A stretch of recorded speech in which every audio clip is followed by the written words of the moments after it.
Assalamualaikum warahmatullahi wabarakatuh. Waalaikumsalam. Gimana kabarnya siang ini? Alhamdulillah sehat. Alhamdulillah. Ya. Pak Fajar, sesuai dengan apa yang sudah kita jadwalkan ya, untuk hari ini kita akan melaksanakan pra observasi atau pra supervisi kaitannya dengan nanti panjenengan melaksanakan supervisi pembelajaran di kelas 10 ya, 10 teknik otomotif. Baik Pak Fajar, kaitannya dengan nanti rencana di pembelajaran Pak Fajar, capaian pembelajaran apa yang nanti akan diajarkan ya, elemennya apa, kemudian deskripsinya apa, mungkin bisa disampaikan Pak Fajar. Mungkin untuk pertemuan kali ini saya untuk elemennya adalah proses bisnis mungkin Iya. untuk hari ini itu, kemudian nanti capaiannya siswa mengetahui pengertian bisnis, pengertian proses bisnis, dan sampai dengan pengelolaan sumber daya manusia dalam proses Yes, bisnis.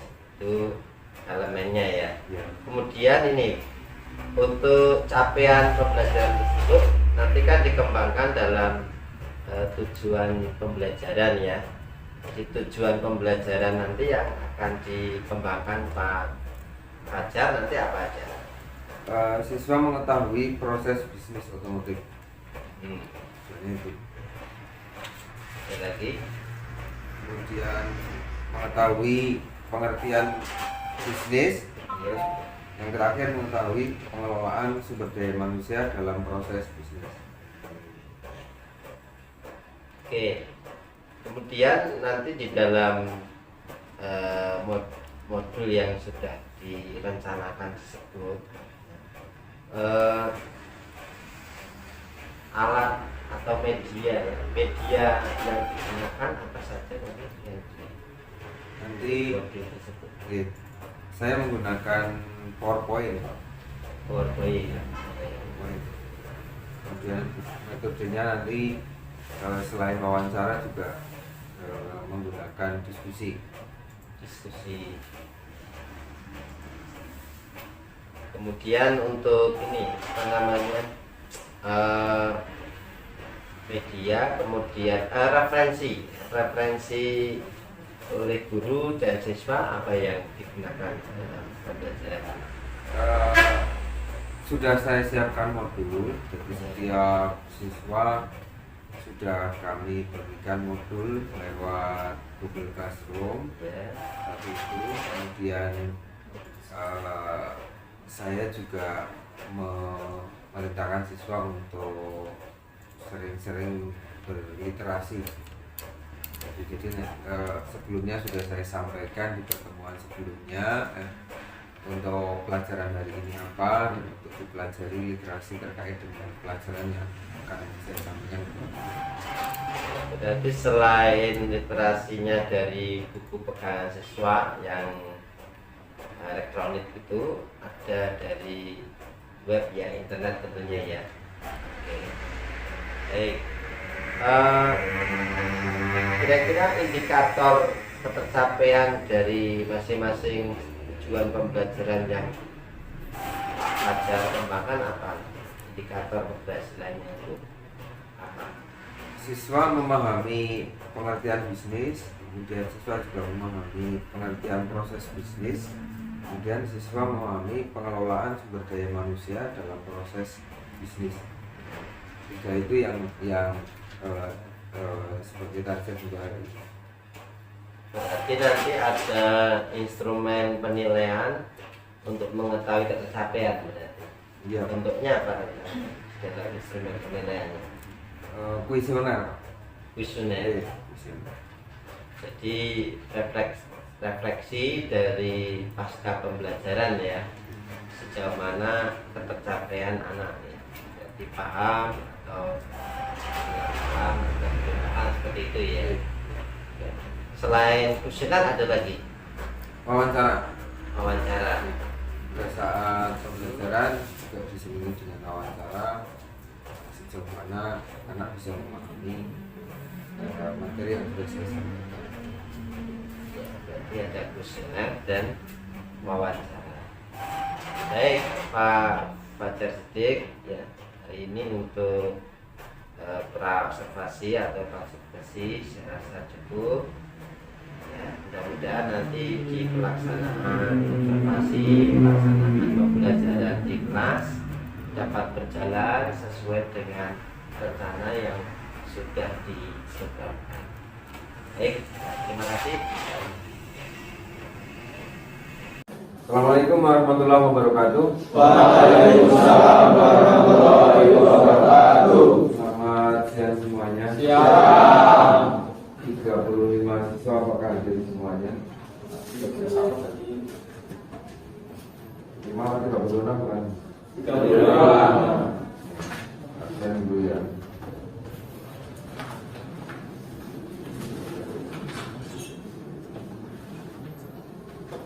Agus Setiawan, Ahmad Nur, Rifadisa, apa?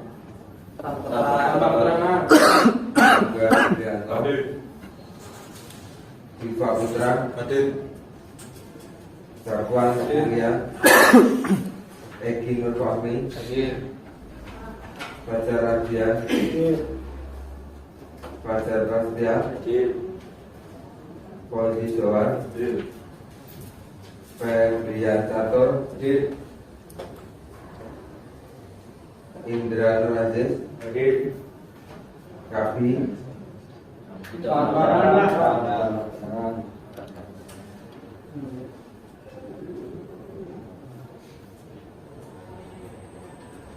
Maisa Alfa, Mahendra, Muhammad Rizal, Ardan, Gibran,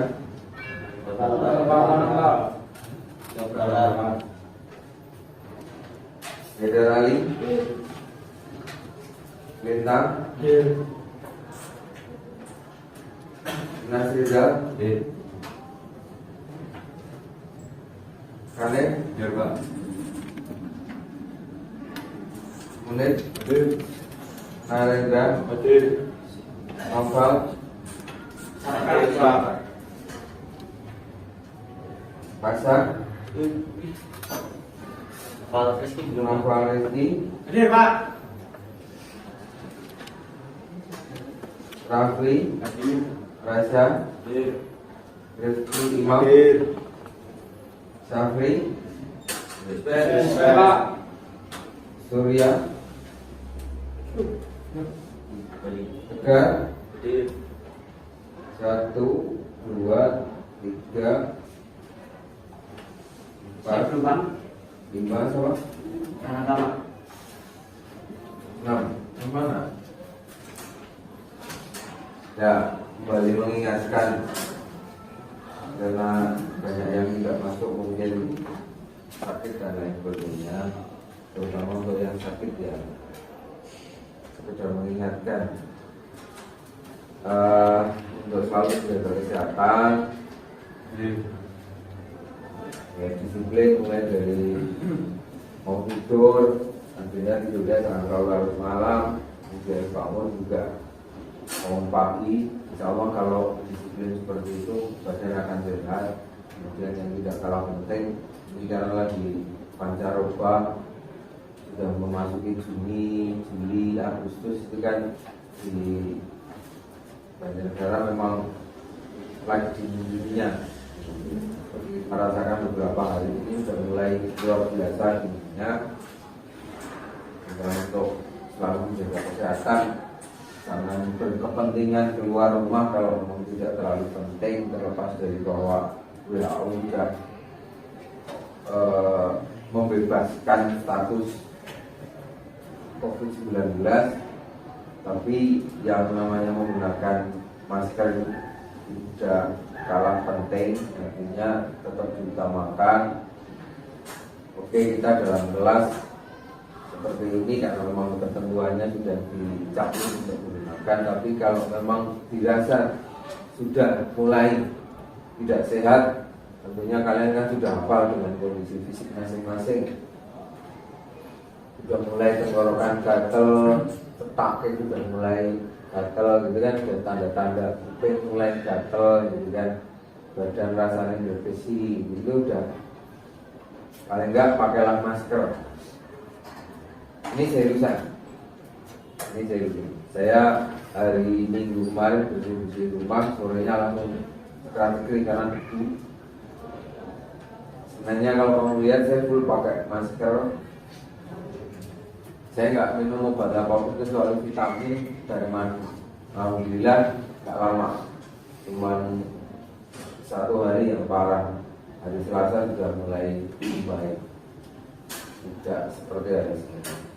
Ini silakan seperti ini jangan diremehkan. Jadi walaupun sekali lagi walaupun sudah dicabut status pandemi itu, lalu tetap kemana-mana bawa pakai masker. Mau berkendara juga pakai masker ya. Oke, kita masuk ke materi seperti yang sudah saya sampaikan di minggu lalu. Kali ini materinya adalah proses bisnis otomotif. Minggu lalu juga sudah saya sampaikan kalau kita hari ini targetnya apa saja ya. Yang jelas pada dasarnya begini, kalau kita belajar tentang dasar otomotif terkait dengan proses bisnis otomotif ini, tidak hanya memberikan Anda pengetahuan saja bagaimana untuk melakukan sebuah bisnis, tapi juga motivasi buat Anda.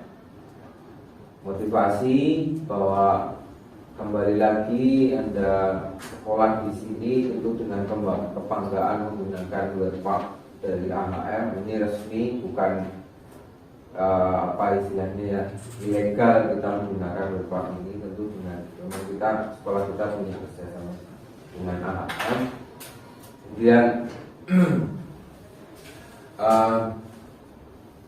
banyak di antara kalian kalau ingat dulu pada saat perkenalan motivasinya pengen kerja di AHM, pengen kerja di perusahaan ternama, pengen wira swasta yang ada hubungannya dengan otomotif tentunya dan lain sebagainya. Ini tentunya butuh pengetahuan lebih, butuh motivasi yang lebih. Kembali lagi, ayo belajar betul-betul, karena itu tujuan utama kita, endingnya nanti di situ. Tentunya 3 tahun ke depan kalian belajar, endingnya bekerja sesuai dengan cita-cita, begitu ya. Nah, kemudian mengenai proses bisnis otomotif ini, apa sih tujuannya saya menyampaikan materi ini? Kelihatan ya, kelihatan ya. Jadi Anda yang pertama memahami pengertian bisnis. Apa sih itu bisnis? Tidak kemudian sesempit kita bicara masalah otomotif. Oke, karena kita jurusannya otomotif, nanti kita bicara otomotif. Tapi sekarang kita bicara pengertian secara umum dulu, bisnis itu apa. Kemudian memahami pengertian proses bisnis. Artinya kalau bisnis itu nanti pengertiannya apa kita bahas, prosesnya juga tentunya kita bahas kan, seperti itu. Kemudian targetnya hari ini itu sampai dengan pengelolaan sumber daya manusia dalam proses bisnis, gitu ya. Di samping ada tujuan pembelajaran lain, ini nanti akan saya sampaikan di pertemuan yang akan datang. Target hari ini sampai dengan 3 itu dulu. Kemudian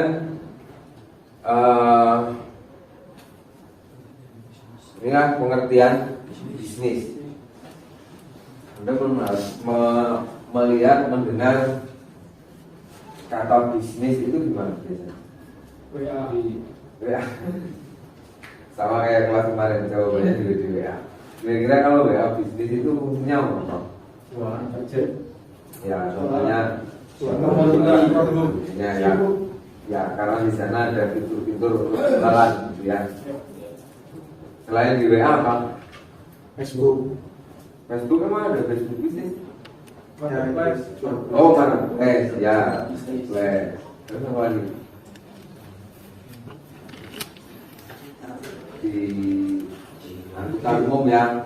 Angkutan umum ada kereta api, ada bis, kelas bisnis, kelas eksekutif, kelas VIP gitu ya. Biasanya gitu. Jadi kalau bisnis itu kira-kira apa?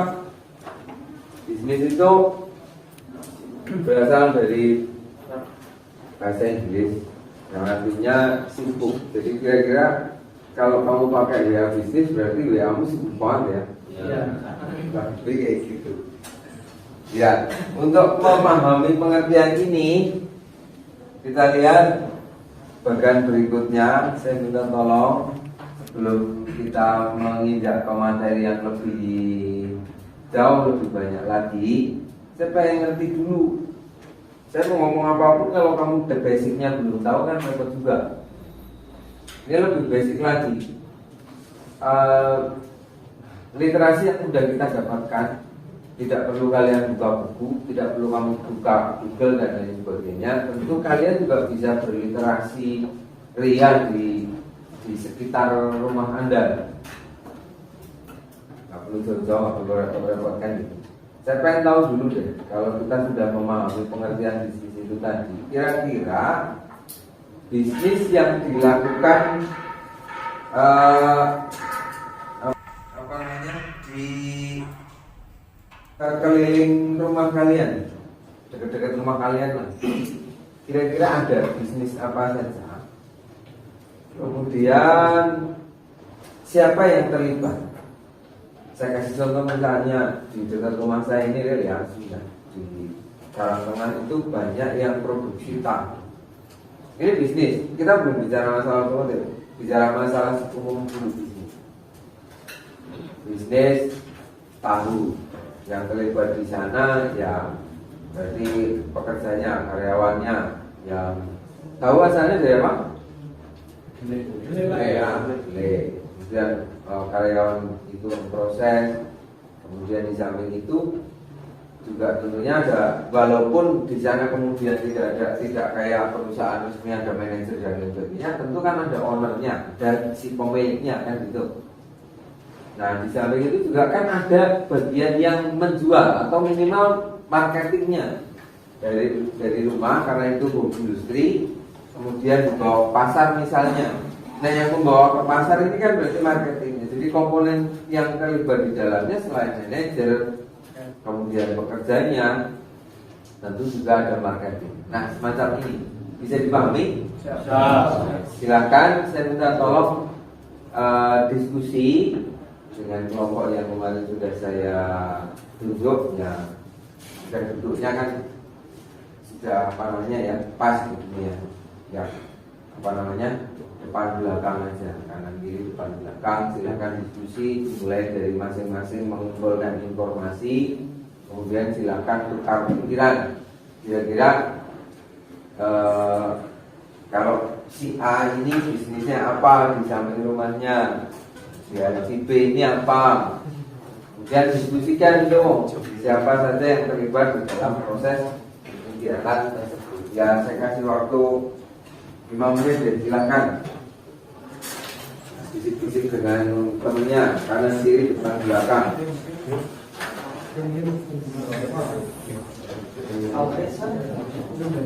Dibuat tabel kayak gini, dibuat tabel kayak gini. Ya, bikin tabelnya kira-kira apa saja supaya dia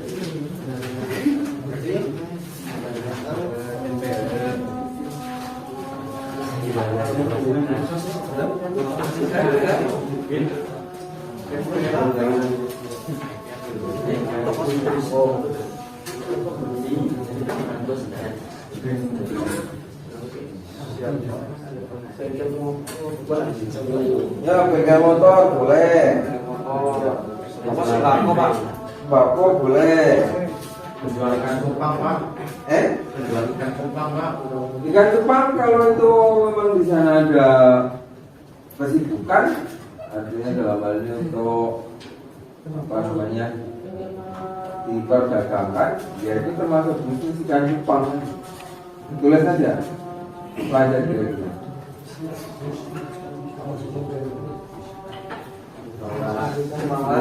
Salah ada. Jal apa jal di daerahmu? Batagor, bukan Batagor.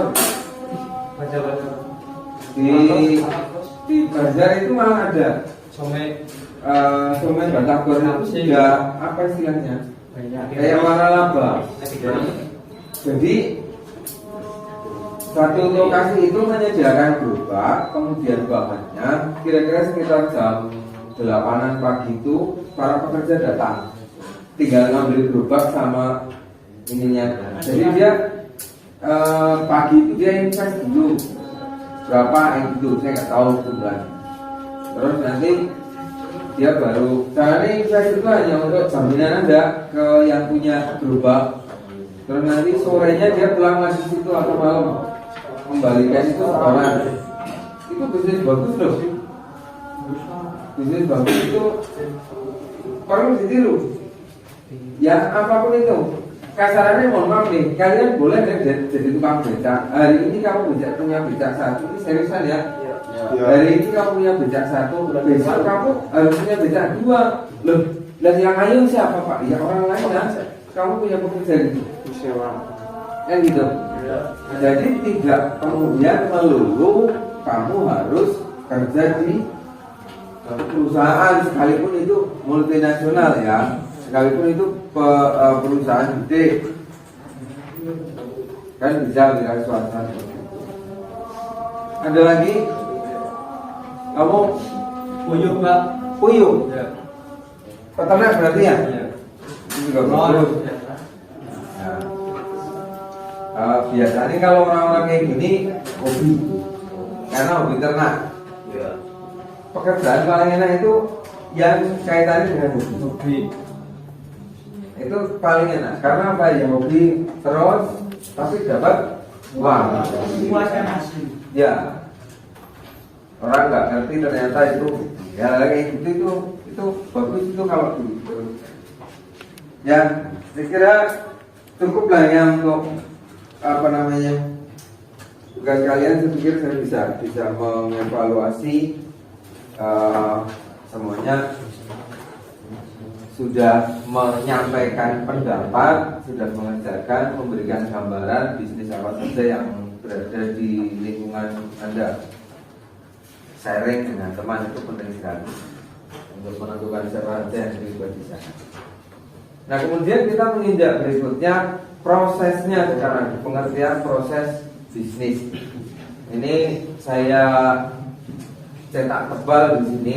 Bisnis merupakan segala sesuatu usaha kegiatan yang merubah bentuk, sifat dan tampilan. Prosesnya loh ya. Jadi dari awal sampai akhirnya itu ada perubahan. Makanya tak cetak sambil ditulis, barangkali untuk belajar silahkan. Kalian gini, kalau materi itu dari depan sampai akhir, awal pasti saya sampaikan materinya. Nanti hari ini saya akan menyampaikan materi apa saja, terus tujuan materi ini apa saja. Nah itu juga silakan dicatat. Selain kalian belajar dari materi yang sudah saya share di Classroom, kalian cobalah cari literasi. Banyaklah nyari literasi. Literasi itu tidak harus buku, tidak harus materi yang saya sampaikan ini, serius ya. Tidak harus materi yang saya sampaikan, tapi Anda juga bisa mendapatkannya sendiri. Nah, kemudian kebenaran dari literasi itu, tepat atau tidaknya literasi itu, apakah kemudian literasi itu hoax, gimana Pak? Nah, ayo kita diskusikan di sini. Maksud saya seperti itu. Jadi kalian pun tidak kemudian asal mencari literasi, tapi tentunya informasi-informasi yang benar kan gitu ya. Ya dicari silahkan. Dalam hal ini dari literasi yang saya dapatkan proses bisnis, saya simpulkan bahwa proses bisnis ini kegiatan merubah bentuk dan nah kemudian sehingga benda atau barang tersebut mempunyai nilai lebih sesuai yang dibutuhkan. Nilai lebih yang menjadi catatan misalnya begini. Ada yang tempat kalian yang jualan gorengan ada ya? Ya. Gini, satu contoh aja misalnya pisang, saya contohkan. Pisang kalau dijual pisang, katakan satu buah pisang harganya 1.000, ya kan? Coba kalau kemudian disisir terus digoreng menjadi siripik atau dijemur, dipanaskan menjadi sale, gitu ya, atau dibelah menjadi 2, kemudian ditemplungkan ke adonan tepung jadi pisang goreng. Tentu satu batang itu tidak menjadi 1.000. Dan sekarang gorengan pisang itu berapa Pak? 1.000. 2.030 Pak. Padahal satu batang itu 1.000. Berarti kan nilainya dari 1.000 sudah naik menjadi 3.000 satu batang loh. Ya tentunya dengan biaya produksi yang sudah diperhitungkan ya. Kan gitu. Dan jenis pisang apa itu kan? Ya. Tapi untuk gambaran saja, barang saya itu dari 3.000. Ditambah modal sedikit untuk gas, masak, kemudian minyak. Oke, kelihatannya sekilo sekarang paling enggak 16 sampai 19.000 Pak. Iya, tapi kan sekilo juga saya yang goreng kan. Tergantung kalian cara pemakaiannya saja, bagaimana proses ini bisa terjadi. Ya. Kemudian bisnis juga sangat erat kaitannya dengan industri.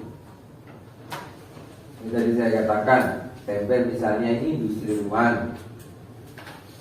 Kemudian tadi gorengan, ini juga industri rumahan, atau lebih keren dengan istilah industri. Nah, apalagi tentunya bidang otomotif, gitu ya. Industri otomotif skala kecil rumahan apakah ada? Ada. Misalnya, ya, atau misalnya begini, bengkel krom, itu kan industri rumahan. Bengkel bubut itu industri rumahan. Las itu kan industri rumahan. Banyak sekali usaha dalam bidang otomotif. Nah, ketika kita kemudian membahas industri kaitannya dengan otomotif, kita berbicara dulu industri. Industri itu apa? Industri merupakan serangkaian kegiatan manusia dengan segala kemampuan dan ketekunan dan keahliannya dengan bantuan alat atau mesin. Jadi skalanya sudah menggunakan alat bantu. Satu misalnya contoh begini, kalau di Dieng itu kan ada bukan sih, yang pakai alat itu adalah keripik kentang ya. Kalau dulu keripik kentang kan hanya disisir kemudian dikum pakai dikum itu biasanya apa? Pakai tawas biar asin, pakai selek, kembali ya, biar kembali, kemudian dikasih bumbu, kemudian digoreng. Setelah digoreng, kasih bumbu lagi, masukkan dikemas. Dulu kayak gitu. Tapi sekarang nggak begitu. Setelah digoreng, dimasukkan ke alat kayak mesin cuci, bentuknya tabung. Mesin cuci yang untuk pengering, spinner, tahu ya? Tahu. Ya, kalau di rumah nggak punya mungkin pernah lihat tetangganya dan lain sebagainya.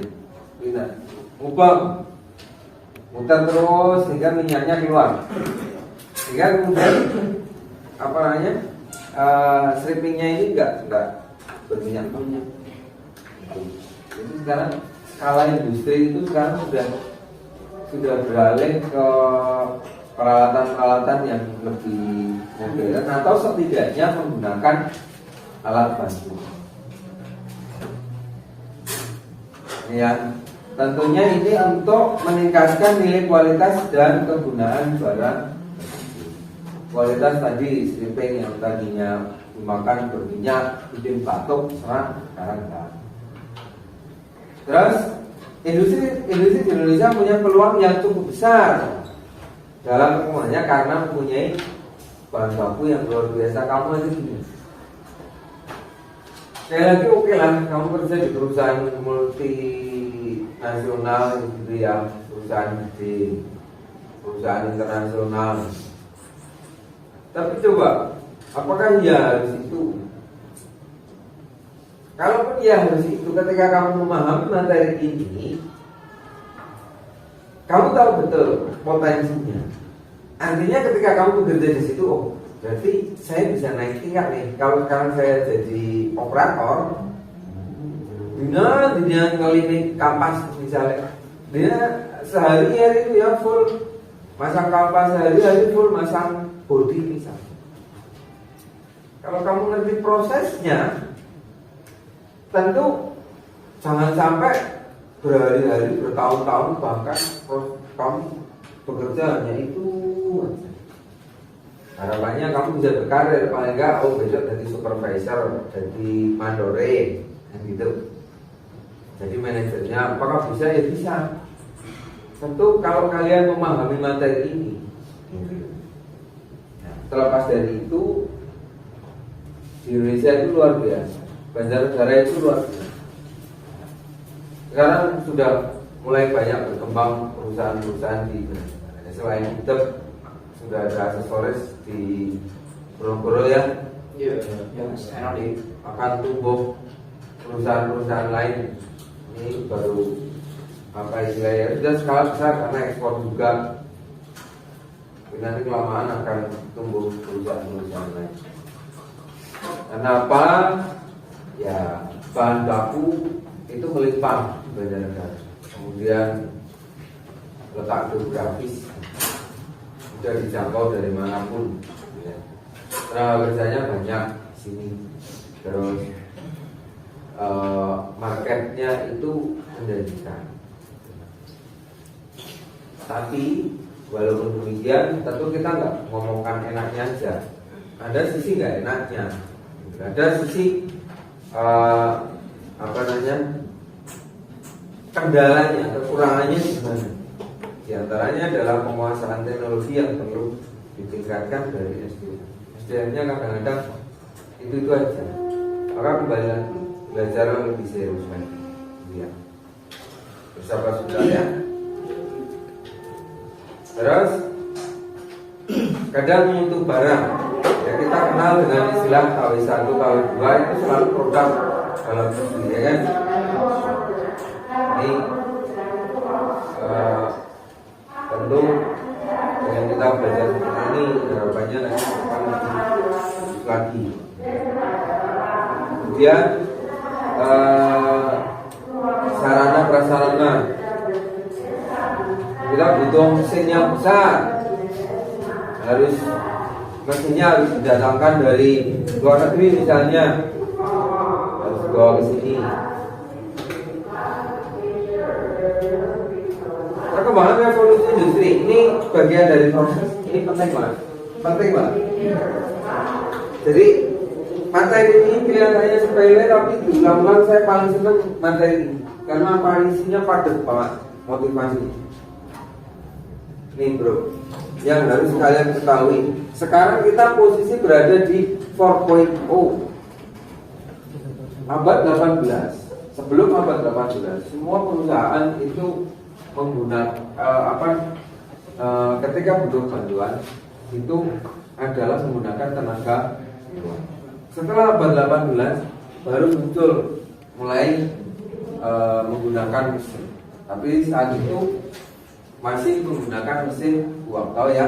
Nanti di belakang kita akan mempelajari secara spesifik seperti apa mesin buang. Kemudian muncul lagi industri 2.0. Ini lebih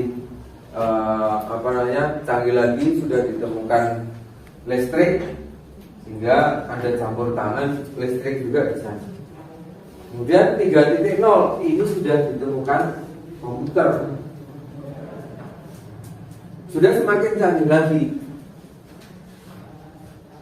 Dulu istilahnya 3G. Kalau HP, sinyal HP 3G. Nah, muncul teknologi berikutnya 4.0, 4.0. Ya.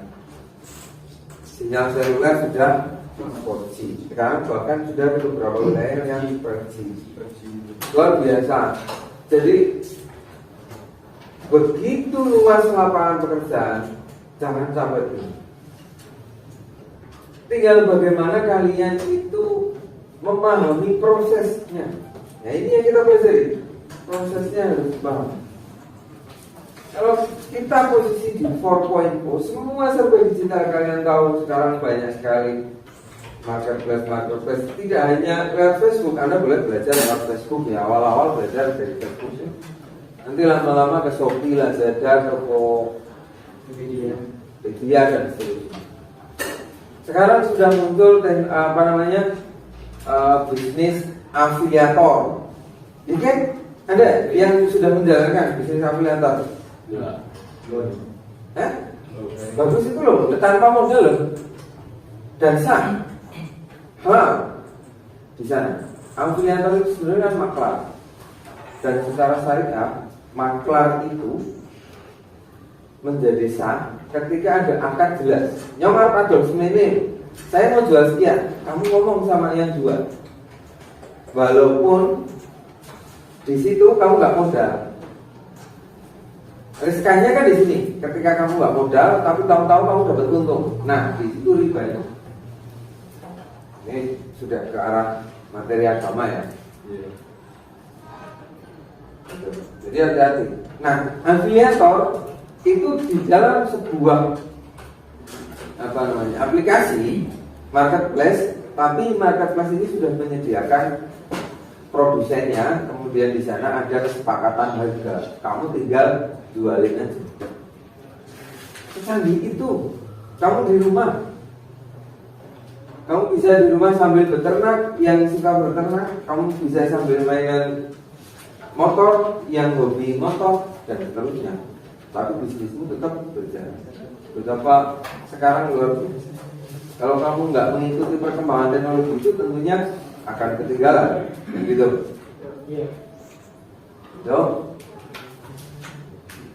Dan banyak hal lagi kalau kita bicara masalah 4.0 itu. Sekarang kamu mau nyari apa? Kamu kepengen ngerti apa? Ini literasi ya, saya selalu menekankan literasi. Buka TikTok, yang dibuka literasi. Kalau kamu sekali aja buka literasi, ke belakang FYP-nya literasi. Tapi kalau konten-konten dewasa, nanti di belakang juga mesti konten dewasa. Maka jangan main-main dengan itu. Jangan main-main apa gunanya? Apa pentingnya?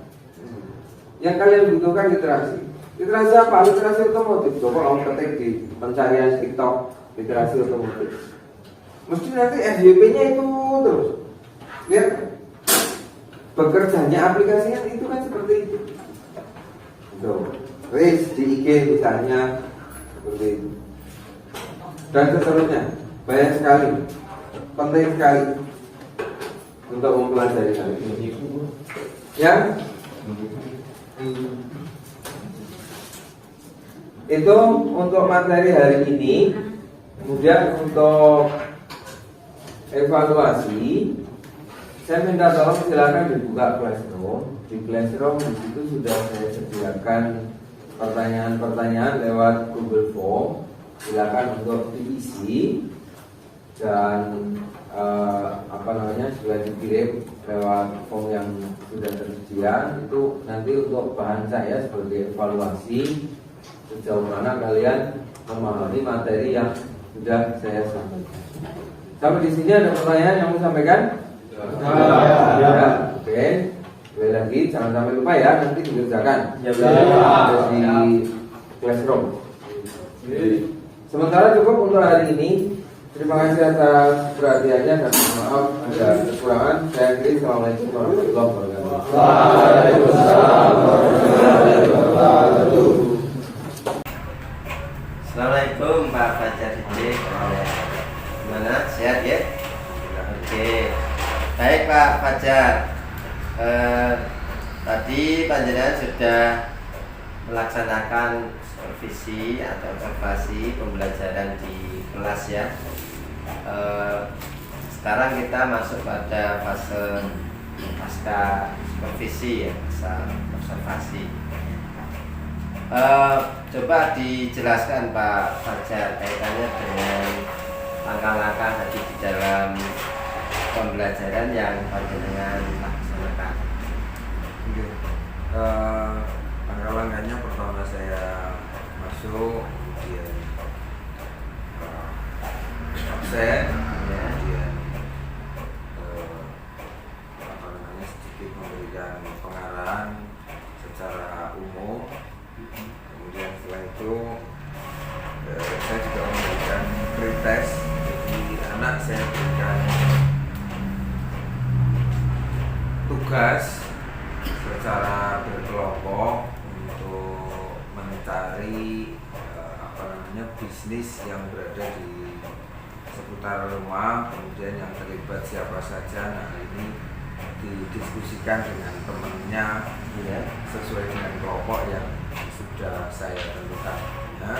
Dan kemudian dari hasil diskusi ini nanti saya simpulkan. Kemudian dari hasil kesimpulan itu nanti saya bisa menentukan bagaimana atau cara-cara saya untuk menyampaikan materi untuk selanjutnya seperti apa dalam tujuan pembelajaran.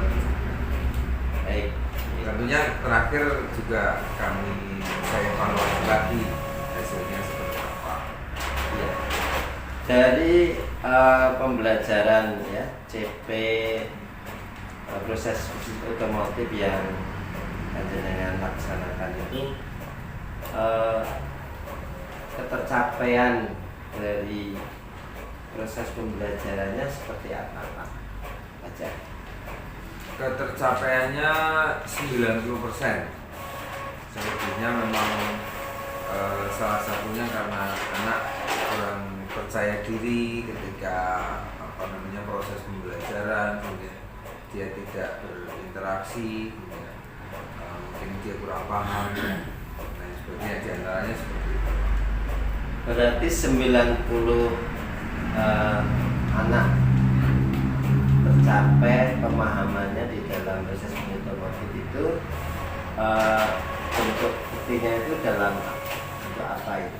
Dari kuesioner tadi, setelah di awal saya berikan pretest, kemudian di akhir saya berikan kuesioner. Dari kuesioner itu nanti saya bisa menentukan. Berarti masih ada 10% dari siswa ya, satu kelasnya itu 36 ya. Berarti kalau 10% kisaran 3 sampai 4 gitu ya. Itu kendalanya apa ya? Kendalanya diantaranya kurang percaya diri. Jadi kurang percaya diri ketika berdiskusi gitu. Harapannya kayak kemudian kenapa saya menggunakan metode diskusi itu agar anak bisa lebih percaya diri, karena harapannya kalau sendiri nggak berani kemudian dengan teman kan mungkin lebih berani. Selain penilaian dari guru, dari Pak Fajar sendiri, ada nggak penilaian dari teman sejawat atau sebaya gitu? Tentunya lewat diskusi itu.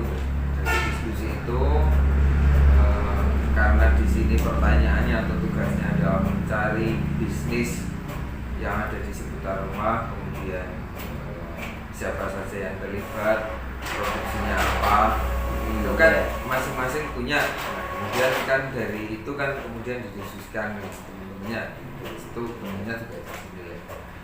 Baik, ada beberapa catatan ya dari saya untuk hasil dari observasi pembelajaran yang telah Bapak Fajar lakukan ya.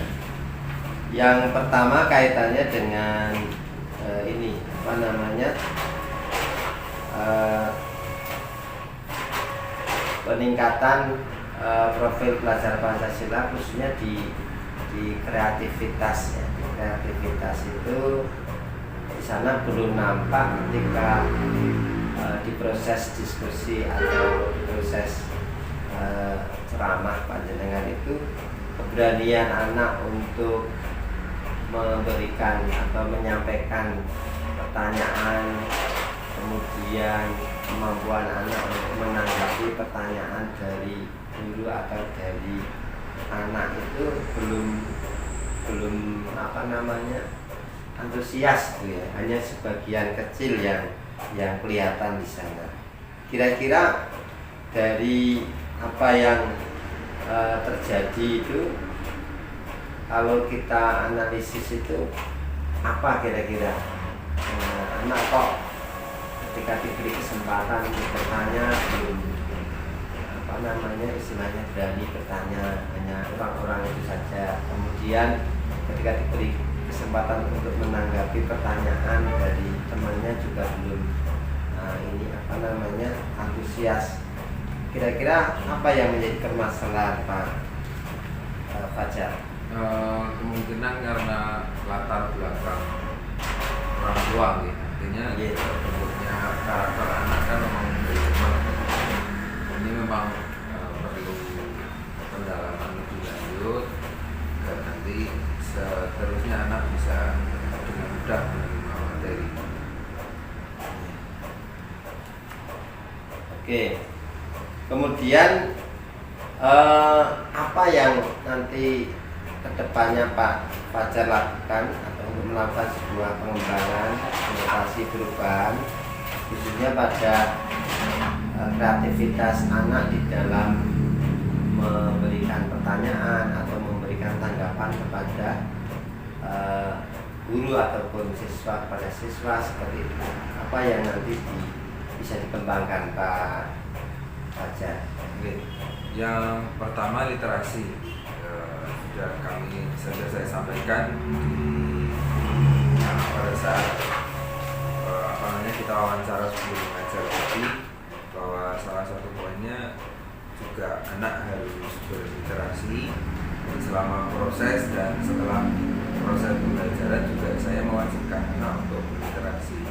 Artinya dalam hal ini tidak hanya mencari atau mendapatkan materi dari apa yang sudah saya share lewat media classroom, itu juga anak harus mencari literasi lain sehingga dimungkinkan ada pengetahuan lain yang mereka dapatkan dari literasi itu dan bisa didiskusikan dengan teman-temannya dari literasi yang sudah mereka dapatkan itu. Kalau literasi selama ini yang dikembangkan, kalau anak SMK di SMK 2 Bawang itu kan minat bacanya tidak habis ya. Artinya perlu terobosan literasi yang mungkin mereka bisa mengambil pengalaman langsung di lapangan, misalnya bisa menemui atau bisa terjun langsung ke area atau tempat-tempat di mana proses bisnis itu berlangsung di masyarakat. Berarti ada semacam ini apa namanya tugas-tugas terstruktur kaitannya dengan anak berliterasi di lapangan di sekitar rumah mereka berarti ya.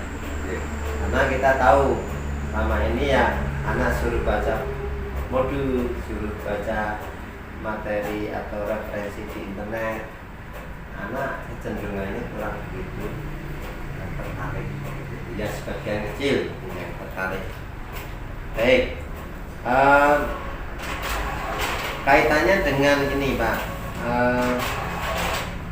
masih dalam profil pelajar Pancasila, ya, yaitu bagaimana mengembangkan kerjasama, ya, kerjasama di dalam diskusi ini. Tadi kelihatannya masih belum begitu ini kompak, artinya anak masih tergantung pada sebagian anak yang pintar, artinya yang bisa memberikan tanggapan-tanggapan di lembar diskusi, sedangkan yang lain cenderung istilahnya mengikuti atau menyerahkan pada anak yang pintar atau yang aktif seperti itu. Ini gimana untuk kedepannya biar bisa dikembangkan? Jadi selain literasi, ya, artinya itu menguatkan juga karakter dari siswa. Kemudian berikutnya untuk pengembangan kaitannya dengan profil pelajar Pancasila, tidak hanya terkait dengan literasi, juga saya berikan tugas untuk membuat sebuah karya.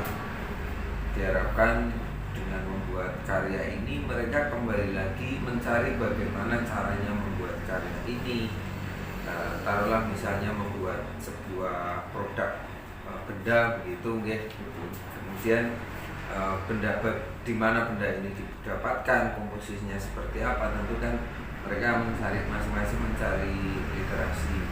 Nah, diharapkan dengan adanya produk ini tidak hanya sekedar di atas kertas, tapi juga ada wujudnya. Kemudian mereka betul-betul mengaplikasikan apa yang mereka ketahui, apa yang mereka pahami. Mereka berusaha mencari pengalaman dan real di situ ada wujud dari kerjasama mereka.